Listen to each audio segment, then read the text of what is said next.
đầm lầy luôn với một thầy mơn là chiến hay miền cạn gì coi ta ta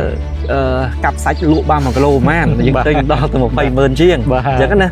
bà chẳng sầm rạp sách côประมาณ chia sách muối đài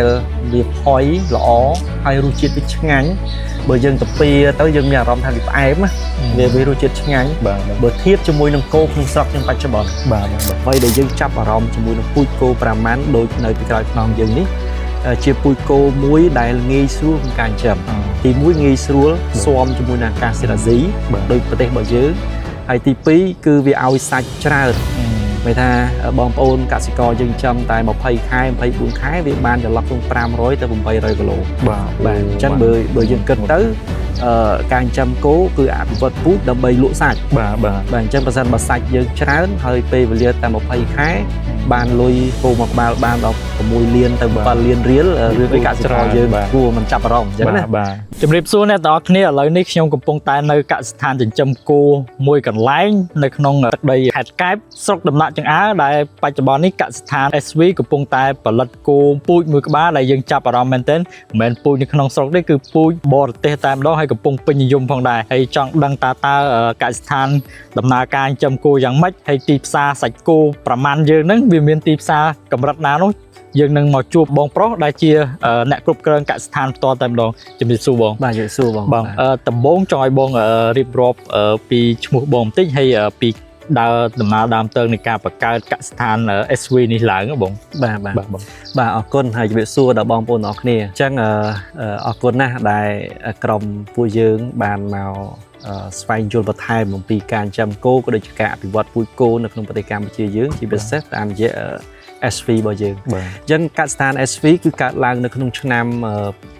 pipon đập buồn hay dân đang ấy năm pipon đập buồn cứ năm đại covid bà chẳng mấy tha bong chia một cha Kazakhstan bong sập sạt quạt mấy tha tầm 4 cứ dân châm lẹ cẩn nè thòm đa đi đầm bay màu sộp vô sò là ca chân nôm khơi ngọc này thì này chẳng nè bàn tay np đại dương chập đam trên châm tới hay khơi thaการอภิวัตปุยโก้คือสำคัญให้ขนมเป็นนั่นคือดำนาแต่ตุสนาเกิดในสหรัฐอเมริกให้แต่เลยในกัสถานใดยังติงปุยโก้ละอมวยปีเดียวมานั่นคือท่าการอภิวัตปุยบอกกี้ละอจังชนำปีปอนมาเพย์ปีปอนเพย์มุ้ยจับประดามรีบจอมดำนาการหอยเมียนจักโคบิไซไว้ง่ายtừ 5 ឆ្នាំ 10 ឆ្នាំទៅ 30 ឆ្នាំខាងមុខទៀតថាប្រទេសរបស់យើងគឺយើងធ្វើម៉េចដើម្បីកែប្រែពូជគោរបស់យើងឲ្យដូចសហរដ្ឋអាមេរិកដែលយើងទៅមើលសក់គេអញ្ចឹងបាទអញ្ចឹងហើយយើងចាប់ផ្ដើមរហូតមកដល់ពេលនេះគឺយើងមានពូជគោយកស្ពឺមធំនៅខាងក្រៅយើងនេះមាន8ក្បាលសម្រាប់យើងត្រៀមយកស្ពឺមហើយនឹងកំពុងយកស្ពឺមហើយនឹងមេសម្រាប់យើងបង្កើតឲ្យមានកូនស្តង់ដាឈាម100ហ្នឹងគឺយើងមានមេចន្លោះខ្ទង់50 ក្បាលដែលជាមេឈាមសតរបស់យើងអញ្ចឹងណាបាទហ្នឹងហើយជាអ្វីដែលយើងបង្កើតកសិដ្ឋានគឺដៅរបស់យើងគឺការអភិវឌ្ឍពូជគោប្រាម៉ាន់ហើយនឹងបង្កើនការផលិតសាច់ដើម្បីកែច្នៃហើយនឹងផ្គត់ផ្គង់ក្នុងប្រទេសហើយនឹងក្រៅប្រទេសនេះជាចក្ខុវិស័យរបស់យើងហ្នឹងហើយអាចថាជាចក្ខុវិស័យមួយអាចថាថ្មីហើយនៅក្នុងប្រទេសកម្ពុជាយើងដែលជាប្រទេសមួយដែលវិស័យកសិកម្មជាវិស័យសំខាន់មួយនៅក្នុងប្រទេសកម្ពុជាយើងចង់ដឹងពីបងជាអ្នកគ្រប់គ្រងនៅក្នុងនឹងផ្ទាល់តើពូជគោប្រមាណហ្នឹងហេតុអីបានជាពូជគោប្រមាណហ្នឹងវាសំខាន់នៅក្នុងប្រទេសកម្ពុជាយើងព្រោះយើងមានពូជគោច្រើនណាអាចថាគោក្នុងស្រុកដែលយើងធ្លាប់ចិញ្ចឹមកសិករធ្លាប់ចិញ្ចឹមហើយមានកសិដ្ឋានខ្លះទៀតហេតុអីបានបងជ្រើសរើសយកគោប្រមាណនៅក្នុងស្រុកខ្មែរយើងក្នុងស្រុកបាទអរគុណច្រើនហើយពិតជាសំខាន់ហើយចង់ចែករំលែកទាំងអស់គ្នានឹងប្រជាកសិករយើងចាតាមពិតពូជគោវាមានច្រើនបាទវាមានពូជបច្ចុប្បន្ននេះល្បីជាច្រើនមានពូជ Wagyu ពូជ Brangus ពូជ Angus ពូជ Charolais ពូជ Indo Brazil ផ្សេងជាច្រើនប៉ុន្តែដោយឡែកអ្វីដែលយើងចាប់អារម្មណ៍ជាមួយនឹងពូជគោប្រាម៉ាន់ដូចនៅពីក្រោយខ្នងយើងនេះជាពូជគោមួយដែលងាយស្រួលក្នុងការចិញ្ចឹមទី1ងាយស្រួលស៊ាំជាមួយនឹងអាកាសធាតុអាស៊ីដោយប្រទេសរបស់យើងហើយទី2គឺវាឲ្យសាច់ច្រើនមានថាបងប្អូនកសិករយើងចិញ្ចឹមតែ20 ខែ 24 ខែវាបានចន្លោះក្នុង500 ទៅ 800 គីឡូបាទអញ្ចឹងបើយើងគិតទៅ ការចិញ្ចឹមគោគឺអភិវឌ្ឍពូជដើម្បីលក់សាច់ បាទ អញ្ចឹងបើសិនបើសាច់យើងច្រើនហើយពេលវេលាតែ20ខែបានលុយគោមួយក្បាលបានដល់6លានទៅ7លានរៀលរឿងអីកសិករយើងគួរមិនចាប់អារម្មណ៍អញ្ចឹងណាបាទនេះជាអ្វីដែលយើងចាប់អារម្មណ៍នឹងពូជគោ5ម៉ាន់បាទហើយរឿងទី2ពូជគោ5ម៉ាន់សាច់របស់វាហ្នឹងគឺវាផុយបាទបើយើងធៀបជាមួយនឹងគោតលេគោក្នុងស្រុករបស់យើងសាច់វារៀងស្វិតតិចដែលបងប្អូនប្រជាកសិករក៏តែងនិយាយថាគោក្នុងស្រុកយើងស្វិតឆ្ងាញ់អញ្ចឹងណាប៉ុន្តែបើសិនបើអ្នកដែលគេពេញនិយមគេហូប steak គេហូបអីគេចូលចិត្តសាច់ដែលរៀងផុយតែបាទងាយស្រួលទៅពេលអញ្ចឹងណាតែគោ5ម៉ាន់យើងនេះគឺសាច់វាល្អហើយសាច់វាផុយហើយវាប្រហែលគ្នាជាមួយនឹងគោអូស្ត្រាលីដែរបាទនេះហើយជាអ្វីដែលពេញនិយមដែលយើងចាប់ផ្ដើមក្នុងការអភិវឌ្ឍពូជគោ5ម៉ាន់អញ្ចឹងជាបបពិសោធន៍ផងបងអាចថាបងធ្វើការជាមួយកសិករដែរពេលដែលកសិករគាត់ឃើញពូជគោចឹងពូជគោនឹងផ្លែម៉េចគាត់មានប្រតិកម្មយ៉ាងម៉េចទៅបងគោគាត់ធ្លាប់តែចិញ្ចឹមគោអាចថាគោក្នុងស្រុកយើងណាបាទគាត់មានប្រតិកម្មយ៉ាងម៉េចដែរបងបាទហ្នឹងហើយអរគុណហើយថ្មីនេះឃើញថាប្រជាជនយើងរាប់ម៉ឺននាក់រាប់ចូលលាននាក់ដែលគាត់តាមដានទៅលើ page របស់ក្រុមហ៊ុន SV បីល្បីរឿងពូជគោ5ម៉ាន់ហ្នឹងជាស្ដែងដូចនៅពីក្រោយខ្នងយើងនេះតាក់ទងទៅនឹងពូជគោ SV ដែលទិញពីក្រៅប្រទេសមកហើយតម្លៃខ្លួនវា$200,000ជាង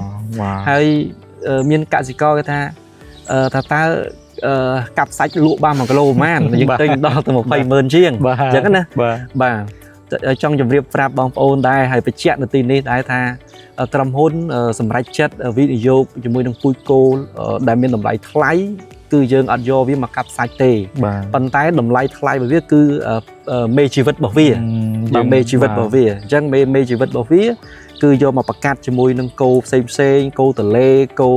ក្នុងស្រុកហ្នឹងទៅវាបានកូនមកឈាម50ហើយវាផ្ដល់សាច់នឹងលូតលាស់លឿនហើយសាច់ល្អហើយតម្រូវការទីផ្សារហ្នឹងគេចង់បានសឹងថាពេញមកពិភពលោកអញ្ចឹងវាងាយស្រួលក្នុងការដែលយើងផ្គត់ផ្គង់អញ្ចឹងណាបាទហើយប្រជាជនក៏ងាយស្រួលរកប្រាក់ចំណូលតាមរយៈគោនឹងដែរបាទតាមអ្វីដែលបងលើកឡើងមានន័យថាចិញ្ចឹមគោពូជគោ5ម៉ាន់ទី1ទិន្នផលវាបានលឿនបើយើងប្រៀបធៀបនឹងគោក្នុងស្រុកហើយទិន្នផលបានលឿនហើយទិន្នផលវាបានអាចថាច្រើនព្រោះអីដោយសារថាពូជគោនេះពូជគោដែលយើងមើលពីក្រោយដូចធំពូជគោមួយដែលថាហើយបច្ចុប្បន្ននេះបងពូជគោនេះបងរៀបរាប់ប្រវត្តិបន្តិចមកវាចេញមកពីប្រទេសណាឲ្យប្រកាសបងពីអាមេរិកមកឬក៏ពីប្រទេសណាបងបាទតាំងកាពិតនៅពេលដែលយើងនិយាយពី5ម៉ាន់សង្ឃថានៅលើពិភពលោកគឺគេដឹងនិយាយពី5ម៉ាន់ល្បីមកពីសហរដ្ឋអាមេរិកបាទប៉ុន្តែ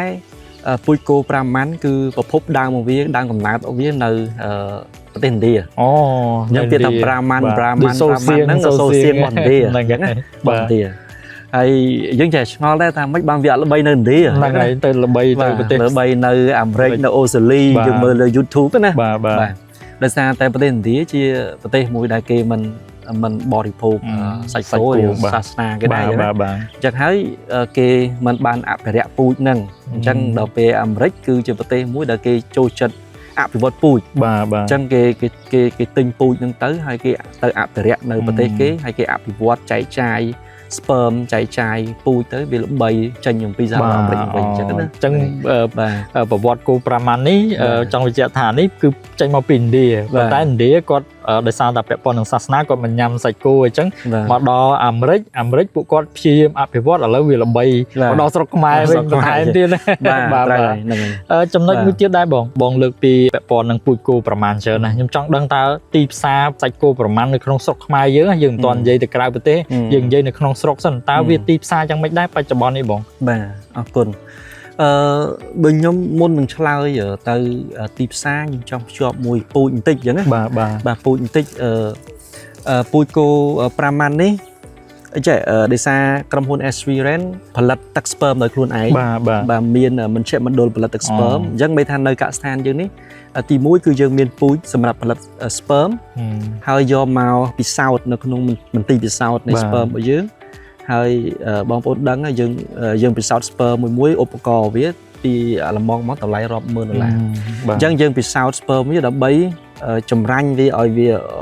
បកកវាឲ្យបានត្រឹមត្រូវតាមបច្ចេកទេសហើយបានយើងអាចលក់ចែកចាយជូនទៅប្រជាកសិករហើយទឹក sperm ដែលក្រុមហ៊ុនយើងផលិតដែលចែកចាយទូទាំងប្រ ប្រទេសកម្ពុជារបស់យើងនេះបច្ចុប្បន្នមាន19ខេត្តនេះមកដូសតែ$8ទេបាទហើយសួរថាទិញឯណាបងប្អូនអត់ចាំបាច់មកដល់កសិដ្ឋានឬក្រុមហ៊ុនទេគឺទិញតាមខេត្តគឺមានក្រុមហ៊ុនរបស់ SV Rent ដាក់តាមខេត្តទាំង19ខេត្តចឹងមានន័យថាអាចថាមួយខេត្តប្រហែលប្រមាណដែរបងមួយខេត្តយើងមាន2-3ទីតាំងបាទហើយឲ្យតែបងប្អូនឆាតនៅតាមខេត្តហ្នឹងគឺមានហើយជាពិសេសគឺដេប៉ូរបស់យើងដូចជាការិយាល័យកសិកម្មផលិតកម្មហើយនៅពេទ្យសត្វហ្នឹងគឺគាត់យកទៅដាក់ហើយមួយទៀតចង់បញ្ជាក់កុំឲ្យយល់ច្រឡំដែរព្រោះឥឡូវហ្នឹងគឺវាមាន sperm គេលក់ច្រើនបាទប៉ុន្តែបងប្អូនថាចង់បានពូជសុទ្ធរបស់ SV Rent ហើយសាច់ល្អឬក៏ដូចពូជដែល SV Rent បង្ហាញនេះសម្គាល់នៅកន្លែងនេះមានន័យថាបើសិនបើបងប្អូនចង់បង្កាត់ពូជ5ម៉ានដែលល្បីគឺមានបានបង្កាត់រូបគោដែលមានទង់ជាតិកម្ពុជាយើងនៅកន្លែងនេះបាទអញ្ចឹងមានមួយហ្នឹងអញ្ចឹងមានបានបង្កាត់បានបង្កាត់ហើយក្រុមហ៊ុនប្រមូលទិញមកវិញឲ្យតម្លៃខ្ពស់គឺផ្អែកទៅលើបានហ្នឹងដែរបាទអញ្ចឹងអ្នកមានឈ្មោះអ្នកបង្កាត់ត្រឹមត្រូវអញ្ចឹងមានឈ្មោះអ្នកបង្កាត់ថ្ងៃខែត្រឹមត្រូវអញ្ចឹងណាបាទហើយនេះពូជនេះសិតតែមានបានបង្កាត់ត្រឹមត្រូវអញ្ចឹងខ្ញុំខ្លាចបងប្អូនជាកសិករយើងឬកសិដ្ឋានគាត់ច្រឡំគាត់ចង់បានពូជ5ម៉ានប៉ុន្តែវាមិនមែនជាពូជ5ម៉ានវាពូជផ្សេងគេអាចប្រាប់ថានឹងបោះ SV ធ្វើឲ្យគាត់យល់ច្រឡំបាទអញ្ចឹងចង់បង្ហាញបានបែបនេះអញ្ចឹងបានបែបនេះបោះពូជគោ5ម៉ានបាទហើយនិយាយទីផ្សារឆ្លងទីផ្សារវិញបាទទីផ្សារបច្ចុប្បន្នគឺយើងបារម្ភរឿងដែលយើងអត់មានគោគ្រប់គ្រាន់ក្នុងការដែលផ្គត់ផ្គង់សត្វធាតុរបស់យើងដើម្បីចែកចាយសាច់ទៅកាន់ទីផ្សារទំនើបទៅតាម mini mart ទៅតាម restaurant hotel ផ្សេងៗដែលជាដៃគូរបស់ SV ហ្នឹងណាឥឡូវយើងកំពុងតែរៀបចំយ៉ាងខ្លាំងមែនទែនទៅលើការផ្គត់ផ្គង់ហ្នឹងប៉ុន្តែសំណួរសួរថាគ្រប់ទេគឺមកដល់ពេលនេះគឺខ្វះតម្រូវការបាទមានថាតម្រូវការច្រើនជាងអញ្ចឹងច្រើនជាងគោដែលមានបងអ្នកដែលប្រកាសចង់និយាយថាយកពូជពីប្រមាណហ្នឹងទៅប្រកាសហ្នឹងបច្ចុប្បន្នហ្នឹងបងប្រម៉ូទិញលក្ខណៈយ៉ាងម៉េចដែរបងតាមទីផ្សារឬក៏យ៉ាងម៉េចដែរបងពួកពេលខ្លះគាត់ថាចិញ្ចឹមពូជគោផ្សេងអញ្ចឹងមិនដឹងថាមានទីផ្សារកម្រិតណាបងអញ្ចឹងមានន័យថាកសិដ្ឋាន SV ហ្នឹងគឺទទួលទិញមកដែរតែតម្លៃមិនដែរតម្លៃទាបជាងទីផ្សារឬក៏យើងតម្លៃធម្មតាបើអរគុណបើនៅក្នុងកសិដ្ឋានគេប្រកាសច្រើនក្បាលហ្មងគឺយើងធ្វើកិច្ចព្រមព្រៀងប្រម៉ូទិញមួយគ្នាបាទយើងចោះកិច្ចព្រមព្រៀងមួយគ្នាតម្លៃមួយដែលទទួលយកបានទាំងអស់គ្នាអញ្ចឹងប៉ុន្តែជាទូទៅយើងទិញគឺថ្លឹងគីឡូអញ្ចឹងបច្ចុប្បន្នយើងទិញពីកសិករពីកសិដ្ឋានថ្លឹងគីឡូមានថា1គីឡូចាប់ពី11000ទៅ12000រៀលបច្ចុប្បន្ននេះបាទអញ្ចឹងបងប្អូនមានគោ5ម៉ានទម្ងន់500គីឡូហ្នឹងគឺតាក់ពងមក450ឡើងទៅក៏បានដែរអញ្ចឹងណាគឺ1គីឡូចាប់ពី11000ទៅ12000រៀលបច្ចុប្បន្ននេះអញ្ចឹងបើគោ500គីឡូបងប្អូនយើងគុណទៅ12000គុណនឹង500គីឡូឃើញមែនច្រើនណាស់ចូលវាអត់ក្រៅវាជិត7លានណាចូល7លានបាទអញ្ចឹងវាច្រើនណាស់អញ្ចឹងបាទអញ្ចឹងត្រឡប់មកវិញបងប្អូនខ្លះគាត់ថាចិញ្ចឹមគោប៉ុន្តែខ្លាចបារម្ភទីផ្សារប៉ុន្តែបែរតាមបងបច្ចុប្បន្ននេះទី1កសិដ្ឋានគាត់នឹងទទួលទិញក្នុងតម្លៃទីផ្សារមួយគួរសមដែរមិញថ្លៃហើយតម្រូវការទីផ្សារបច្ចុប្បន្នដូចបងរៀបរាប់នៅតាមផ្សារទំនើបនៅតាមផ្សារធំឬក៏ mini mart ហ្នឹងកំពុងមានតម្រូវការដែរអញ្ចឹងបើសិនជាបងប្អូនដែលចង់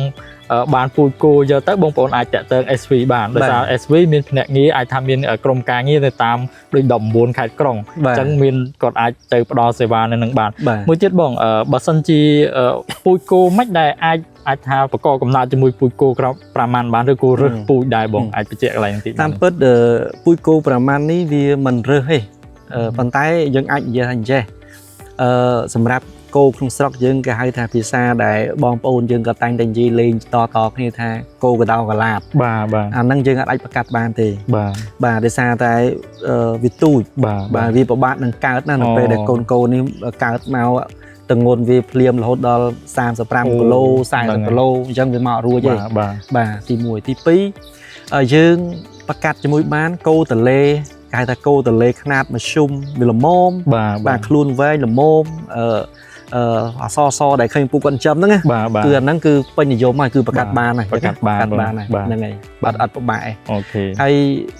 ឲ្យខ្ញុំចង់ខ្ញុំឃើញប្រជាកសិករយើង គាត់ប្រកាត់គោឬក៏គាត់ដាក់បា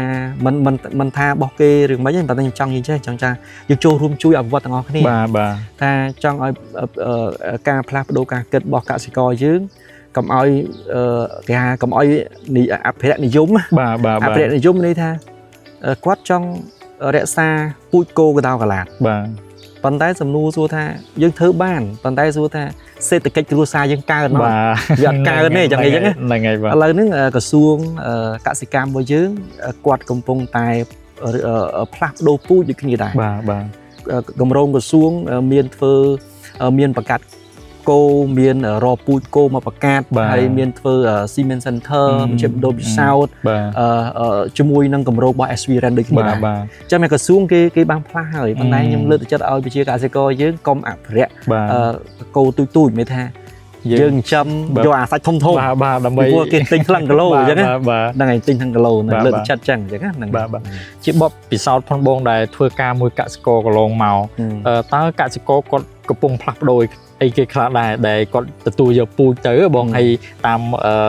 បងភ្ជាប់ជាមួយបងដែលលើកឡើងមកមិញថាយើងគួរតែផ្លាស់ប្ដូរទៅព្រោះបច្ចុប្បន្នអាចថាតម្រូវការទីផ្សារគោខ្ពស់ហើយបើសិនយើងបន្តចាំមកតូចអាហ្នឹងយើងលក់បានថ្លៃទេអញ្ចឹងបងហ្នឹងហើយអញ្ចឹងចង់ឲ្យបងបញ្ជាក់ថែមហេតុអីបានកសិករយើងគួរតែផ្លាស់ប្ដូររើសពូជគោដែលល្អដូចពូជគោប្រមាណនេះបងបាទអញ្ចឹងកសិករគាត់គួរតែផ្លាស់ប្ដូរចាប់ពីម៉ោងហ្នឹងទៅឲ្យតន់ពេលវេលាតន់ស្ថានភាពហើយនឹងតន់ការអភិវឌ្ឍប្រទេសអញ្ចឹងណាបាទទី1មានន័យថាការចិញ្ចឹមគោហ្នឹងគឺវាងាយស្រួលហើយដូចពូជគោ5ម៉ាន់នេះអត់ចាំបាច់ឲ្យតន់ទៅចំណីបេបានចាំបានទេស៊ីស្មៅធម្មតាចំបើងធម្មតាដែលអីដែលគាត់មាននៅជុំវិញផ្ទះគាត់ធ្វើបានទី1ទី2គឺវាឲ្យការលូតលាស់នឹងលឿនបាទការលូតលាស់លឿនមានន័យថាបើអាយុវាចាប់ពី10ខែឡើងទៅឬក៏15ខែគាត់បំពន់ចំណីសម្រាប់ខ្លះជាមួយនឹងអ្វីដែលគាត់មានចំបើងមានស្មៅខ្លះគឺទម្ងន់វាកើនមួយថ្ងៃចន្លោះពី1.8គីឡូទៅ2គីឡូ3ខាំបាទវាកើនលឿនហ្មងវារីកហ្មងពីព្រោះអាយុវាទូចវារីកឆ្អឹងដល់ពេលអាយុវា10ខែឡើងទៅវារីកសាច់ចឹងហើយកសិករយើងគួរតែសប្បាយចិត្តហ្នឹងគួរតែសប្បាយចិត្តហ្នឹងហើយចង់ឲ្យគាត់បានយល់កន្លែងហ្នឹងបាទហើយរឿងសំខាន់មួយទៀតថវិកាន័យថាគាត់ចំណេញតាំងពីពេលវេលាតើ20ខែលក់បាន 5-6 លានបាទបើឆ្លោះបញ្ចាំងការពីមុនគាត់ចិញ្ចឹម20ខែគាត់លក់បាន1.8 លានទៅ2លានអញ្ចឹងវាខុសគ្នាឆ្ងាយបាទបងបាទហ្នឹងហើយចំណុចមួយទៀតដែរបងបើសិនជាកសិករយើងដែលគាត់យកអាចថាយកស្វើមទៅបង្កាត់ហ្នឹងតើខាង SV ហ្នឹងជួយបន្ថែមអីខ្លះព្រោះគាត់ពេលខ្លះបារម្ភទៅយកពូជល្អទៅដល់ពេលគាត់ថែទាំមិនដិតដល់ឬក៏ស្មៅអាចថាគាត់ចិញ្ចឹមតាមធម្មជាតិផងគាត់ពីការឬក៏ដាក់ចំបើងច្រូតកាត់អីចឹងបងតើខាង SV ហ្នឹងជួយសម្របសម្រួលយ៉ាងម៉េចបន្ថែមដែរបងបាទកន្លែងហ្នឹងសំខាន់ណាស់ចង់បញ្ជាក់ក្រុមហ៊ុន SV រីករាយសហការជាមួយនឹងប្រជាកសិករកសិដ្ឋានឬក៏លោកអ្នកអង្គការទាំងអស់មានន័យថា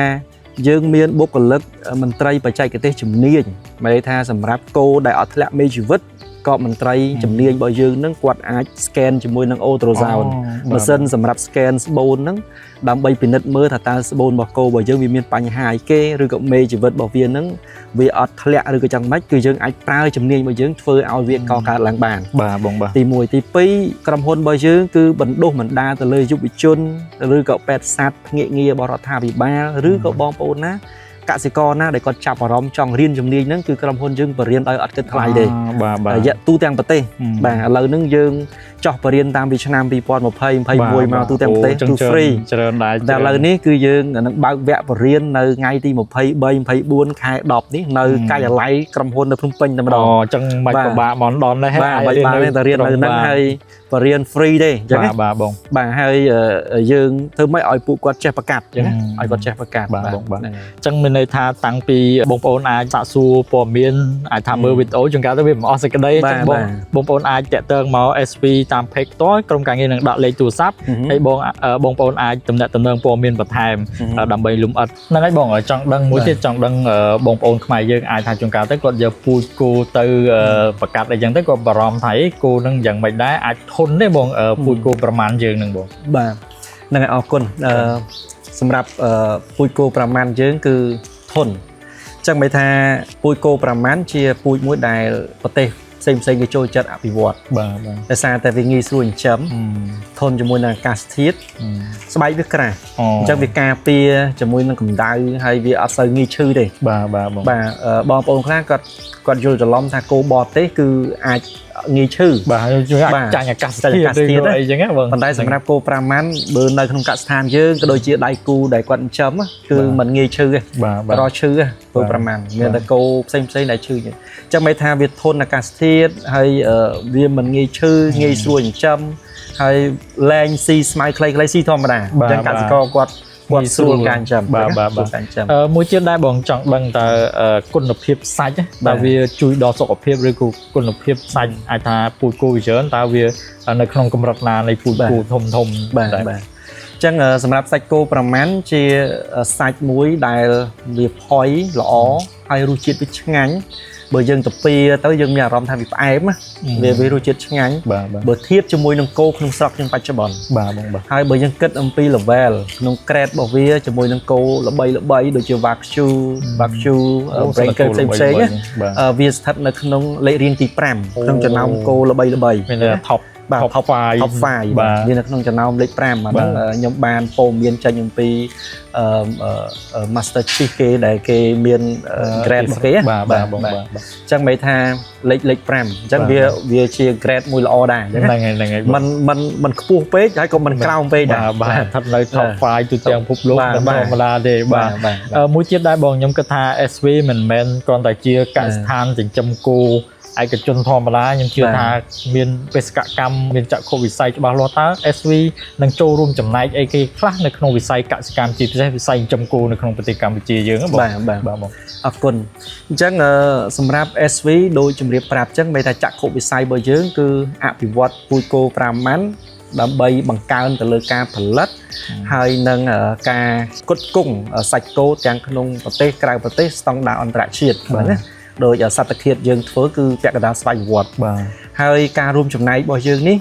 គឺរួមចំណែកទី1មានថាក្រុមហ៊ុនរបស់យើងបានពង្រៀនពីបច្ចេកទេសទាំងការចិញ្ចឹមទាំងការបង្កាត់សពនិមិត្តទាំងការថែទាំបៀបម៉េចឲ្យចំណេញដល់កសិករហ្នឹងគឺយើងពង្រៀនទាំង25ខេត្តក្រុងហ្នឹងគឺ free បាទគឺ free ហើយយើងធ្វើ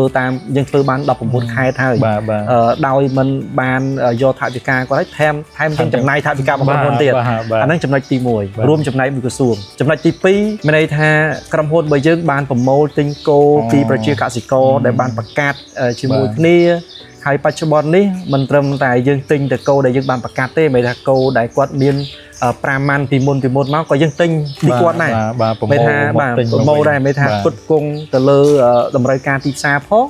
ហើយនឹងជួយឲ្យកសិករហ្នឹងគាត់មានសេដ្ឋកិច្ចមួយទីផ្សារមួយដែលល្អតម្លៃល្អយើងទិញតម្លៃល្អអញ្ចឹងណានឹងជួយបានច្រើនជួយច្រើនចាប់អារម្មណ៍ចាប់អារម្មណ៍ពេលដែលកសិករគាត់យកពូជគោទៅបង្កាត់មានន័យថាទិន្នផលដែលគាត់ទទួលបានជាពិសេសចំណូលពីការចិញ្ចឹមគោនឹងកើនឡើងខ្លាំងបងបាទត្រូវហើយបាទបងមួយទៀតចុងក្រោយបងចង់ឲ្យបងមានពាក្យពេចន៍អីតាមរយៈនៃការបបពិសោធន៍នៃការចិញ្ចឹមគោផងបងនឹងចង់ផ្ដាំផ្ញើទៅកសិករដែលគាត់ចិញ្ចឹមគោតាមបែបបុរាណណាហើយគាត់គួរផ្លាស់ប្ដូរឲ្យខ្លះដើម្បីបានពូជគោល្អហើយបានចំណូលកើនឡើងទៀតបងបាទអរគុណកន្លែងហ្នឹងសំខាន់ណាស់ហើយជាសារ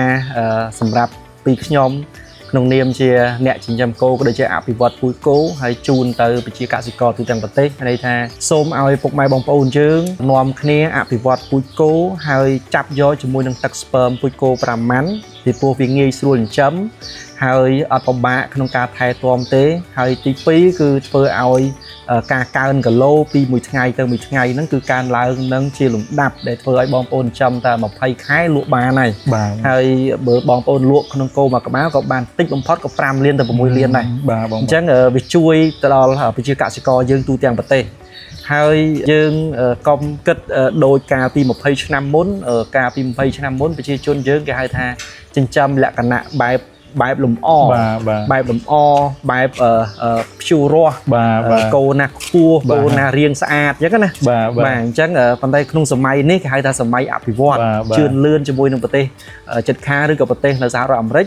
គេចិញ្ចឹមគោដើម្បីធ្វើអាជីវកម្មទី1គេប្រកួតប្រជែងទៅលើគុណភាពសាច់ទី2តាក់ទងទៅនឹងធ្វើម៉េចឲ្យចិញ្ចឹមទៅបន្ថយពេលវេលាឲ្យខ្លីហើយចំណេញបានទិន្នផលខ្ពស់ ហើយមួយទៀត SV ផ្គត់ផ្គង់សាច់បច្ចុប្បន្ននៅក្នុងទីផ្សារទំនើបដូចជាម៉ងហើយក្នុងសប្តាហ៍នេះប្រហែលជា2 ថ្ងៃទៀតនេះគឺ SV ផ្គត់ផ្គង់ចូលទៅក្នុងទីផ្សារ Lucky ទាំងអស់ហើយហើយ Lucky ចូល100សាខាជាងអញ្ចឹងហ្នឹងហើយអញ្ចឹងបងប្អូនអាចរកសាច់5ម៉ាន់តាម Lucky បានបាទយើងបានធ្វើ MOU មួយគ្នាហើយគុណភាពសាច់វាអាស្រ័យទៅលើកត្តាចំណីដែរគោល្អប៉ុន្តែបើយើងឲ្យស៊ីចំណីខ្វះប្រូតេអ៊ីនខ្វះថាមពលក្នុងការដែលថែទាំហើយនឹងផ្ដល់ថាមពលដល់គោនឹងទេគឺសាច់គោរបស់យើងនឹងក៏អត់សូវល្អប៉ុន្មានដែរបាទអញ្ចឹងយើងថែយើងដល់ទៅលើចំណីដែរអញ្ចឹងហើយបាន SV បានសម្រេចចិត្តបង្កើតក្រុមហ៊ុនឬក៏បង្កើត brand ចំណីខ្លួនឯងមួយទៀតដូចខ្ញុំពាក់អាវនេះណាបាទ SV EcoFit បាទអញ្ចឹងបងប្អូនឃើញនៅក្នុង page របស់ SV ហើយតាមកសិដ្ឋានមួយចំនួនធំគឺគាត់ប្រើប្រាស់ចំណីរបស់ SV ហ្នឹងឯងពីព្រោះទី1គឺយើងមានរូបមន្តស្តង់ដាររបស់ SV ហើយទី2គឺចំណីរបស់យើងគឺมันមានអរម៉ូនក្នុងការជំរុញសាច់ដុំរបស់គោទេបើថាគោស៊ីទៅគឺកើនឡើងលឿនហើយទម្ងន់ធ្ងន់បាទហើយសាច់ល្អពីព្រោះ SV អ្នកផ្គត់ផ្គង់សាច់ទៅផ្សារទៅនៅអញ្ចឹងគឺយើងប្រយ័ត្នប្រយែងណាស់លើគុណភាពសាច់សាច់មានគុណភាពបាទបងអញ្ចឹងមានថាបងប្អូនអាចចង់បានសាច់ល្អទី1ពូជទឹកស្ពឺមតាមរយៈ SV ដូចបានប្រកាសនេះបងប្អូនកុំឲ្យយល់ច្រឡំបានប្រកាសរបស់ SV គឺបែបនេះបងប្អូនចង់រកពូជឬទឹកស្ពឺមណាភ្នាក់ងាររបស់យើងមាន19ខេត្តក្រុងបាទហើយមួយទៀតហ្នឹងចំណីបើសិនបើបងប្អូនដាក់ចំណីឲ្យស៊ីសាច់ល្អឬកើនឡើងចំណេញពេលវេលាគឺ SV EcoFit ដែលបងប្អូនយើងមានតាមខេត្តក្រុមការងារគឺយើងគឺមានតាមខេត្តហើយដេប៉ូក៏មានតាមខេត្តក៏អាចសហការជាមួយនឹង SV បានហើយអ្វីដែលសំខាន់គឺប្រមូលទិញពូជគោត្រឡប់មកវិញបាទអញ្ចឹងមិនបារម្ភទីផ្សារទេបារម្ភទីផ្សារចំណុចមួយទៀតដែលបងអាចថាចំនួនចុងក្រោយចុះពេលដែលបងធ្វើការមួយកសិករអ្វីដែលធ្វើឲ្យបងសប្បាយចិត្តជាងគេបងបាទអ្វីដែលសប្បាយចិត្តជាងគេបច្ចុប្បន្ននេះគឺបងប្អូនចាប់ផ្ដើមយល់ដឹងច្រើនជាងមុនបាទខ្ញុំធៀបកាលពីឆ្នាំ2019 2018 2020ដែលយើងធ្វើការអភិវឌ្ឍពូជផ្សព្វផ្សាយសឹងថាអត់មានអ្នកមកចូលរួមទៀតបាទហើយនិយាយពីរឿងប្រកាសសម្បត្តិនិមិត្តវិញគឺគាត់កវីក្បាលមកគាត់ថាទី1គាត់ថាថ្លៃបាទទី2គាត់ថាប្រកាសសម្បត្តិនិមិត្តខ្លាចគឺធ្វើឲ្យស្បូនគោគាត់នឹងធ្លាក់ខូចស្បូនបាទអញ្ចឹងគឺជាពិបាកមែនតើប៉ុន្តែលើពិភពលោកគេយកអាបច្ចេកវិទ្យាហ្នឹងគឺដើរឈានលើពិភពលោកហើយប៉ុន្តែចង់បញ្ជាក់ឲ្យបងប្អូនថាប្រកាសសម្បត្តិនិមិត្តគឺมันធ្វើឲ្យប៉ះពាល់ស្បូនគោទេហើយក៏គោដែលធ្លាក់ស្បូនហ្នឹងមិនមែនដោយសារតែប្រកាសសម្បត្តិនិមិត្តដែរបាទកត្តាពូជកត្តាចំណីកត្តាថែទាំកត្តាផ្សេងអញ្ចឹងណាប៉ុន្តែសម្រាប់ប្រកាសសម្បត្តិនិមិត្តមួយគឺមិនមែនធ្វើឲ្យស្បូនខូចទេប៉ុន្តែជួយស្បូនគោទៅវិញមានន័យថាជួយសុខភាពគោជួយស្បូនគោទៅវិញមានន័យថាម៉េចបែបហ្នឹងមានន័យថានៅពេលដែលភ្នាក់ងារយើងប្រកាសទី1គាត់មានស្រោមដៃអនាម័យត្រឹមត្រូវទី2ក៏ភ្លើងប្រកាសរបស់គាត់ហ្នឹងគឺមានស្រោមជ័រមួយស្រោមកស៊ូមួយទៀតហើយស្ពឺមរបស់យើងមុននឹងយើងដាក់ហ្នឹងគឺយើងមានទឹកក្តៅសម្រាប់មេរោគទៀតដើម្បីយកស្ពឺមដាក់ចូលក្នុងស្បូនរបស់គោយើងអញ្ចឹងមានថាអត់មានមេរោគណាមួយដែលឆ្លងប៉ះពាល់ទៅក្នុងស្បូនគោទេហើយមាត់ស្បូនរបស់គោគឺប្រើកាភ្លើងមួយទូចដែលចូលទៅតាមរុនស្បូនគោប៉ុន្តែបើបងប្អូនដែលប្រកាត់គោជាមួយនឹងគោធម្មជាតិអាហ្នឹងគឺបញ្ហាស្បូនវិញដោយសារគោពេលខ្លះគោបាខ្លះគេយកមេមកប្រកាសថ្ងៃនេះមួយជួនកាលមួយថ្ងៃមានមេ2ហើយសួរថា2បងច្រើនហើយសួរថាគោបាមានស្រោមអនាម័យគឺវាឆ្លងរោគហើយបើសិនបើគោនឹងមានជំងឺគឺវាផលប៉ះពាល់ទៅនឹងមេបាទផលប៉ះពាល់អញ្ចឹងខ្ញុំចង់និយាយថាសាមញ្ញយើងឲ្យគាត់យល់បែបហ្នឹងសាមញ្ញ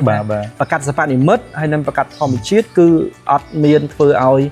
ប៉ះពាល់ស្បូនទេប្រកាសបែបសម្បត្តិនិមិត្តនោះអញ្ចឹងមានតែជួយគាត់បងចង់បន្ថែមតិចរបៀបយកស្ពឺមនោះដូចជាមានស្តង់ដារមកពីខាងក្រៅស្តង់ដារខាងប្រទេសណាដែរបងតើតើការយកស្ពឺមដោយបងប្អូនអាចថាយើងនឹងបង្ហាញវីដេអូក៏បានឃើញទៅលោកតលាយន័យថាការយកស្ពឺមនេះគឺបច្ចេកទេសខ្លាំងណាស់ហើយនៅស្រុកខ្មែររបស់យើងឲ្យមានមន្ទីរពិសោធន៍ស្ពឺមនេះដូចជាមិនទាន់មានកសិដ្ឋានឬកន្លែងណាមួយដែលគេធ្វើមន្ទីរពិសោធន៍ឡើយទេបើតាមដឹងដូចជាមានក្រសួងគណនេយ្យដ្ឋានពលកម្មដូចជាមានកន្លែងពិសោធន៍ ប៉ុន្តែមិនទាន់មានຂនាតធំទេ ហ្នឹងហើយ ប៉ុន្តែសម្រាប់ SV ធ្វើអស់រាប់លានដុល្លារ អូ